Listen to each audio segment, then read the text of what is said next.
Dəstəmazda üstümə su sıçrasa necə olar? Əlhəmd yoxsa əlhəmd? Vələddallində bad hərfi neçə hərfdir? Qiblədən azacıq dönsəm nə olar? Məlik sözündə hansı k hərfidir? Kələm yoxsa karton? Birdən iynə ucu qədər yuyulmayan yer qalsa nə olar? Tez-tez mənə bu cür suallar verir. Məqsədim tənqid deyil, əsla. Gözəldir, bu suallar verilməlidir də. Belə insanlar bəzən qorxurlar. Məsələn, səcdəyə gedərkən gözümü yumum, yoxsa açıq saxlayım, rükuda hara baxım, birdən əsnəmək tutsa məni nə edim? Bir sözlə, yəni birdən elə şey edərəm ki, Allah qəbul etməz. Bu sadəcə vasvasalıqdır. Obsessiv-kompulsiv pozuntu. Əslində bu pozuntunun səbəbi din deyil, psixoloji durumdur. Nələrsə səbəb olub ki, adam vasvası olur. Bu heç.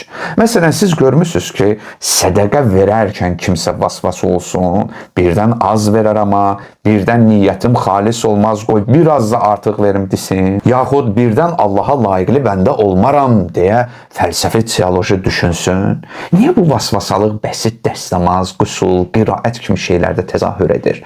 Dəstəmaz bitir, namaza keçir. O bitir, qiraətə keçir. İnsan bir cümləni 5-6 dəfə deyir. Birdən qəbul olunmaz. Sən əminsən ki, zahirən düz alsan da qəbuldur? Gəlin sizə daha ağır qəbul şərti deyim. Hədisdə deyilib ki, namazından sənə çatan yalnız qəlbinin Allaha üst tutduğu qədərdir. Yəni namazda nə qədər huzuru qəlb halında olmusansa, o qədər qəbuldur. Huzuru qəlb, yəni qəlbin iştirakı. Bəsit izah edim. Çay içirsən məsələn. Sən isə bu zaman atanı, ananı, Əflatun dayını, siyasi xəbərləri, gələcəkdəki qlobal istiləri düşünürsən. Halbuki sən hal-hazırda sadəcə çay içməlisən. Tam fərqindəlik halında sadəcə çay içməlisən. Namazda da belə olmalıdır. Təkbirlərdən salamlara qədər sən sadəcə namaz qılmalısan.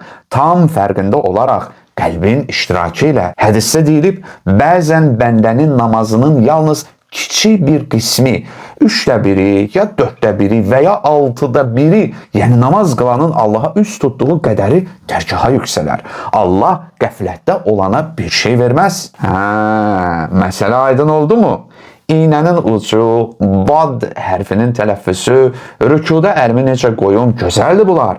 Amma daha çətin mərhələ var. Sualı bir daha verim.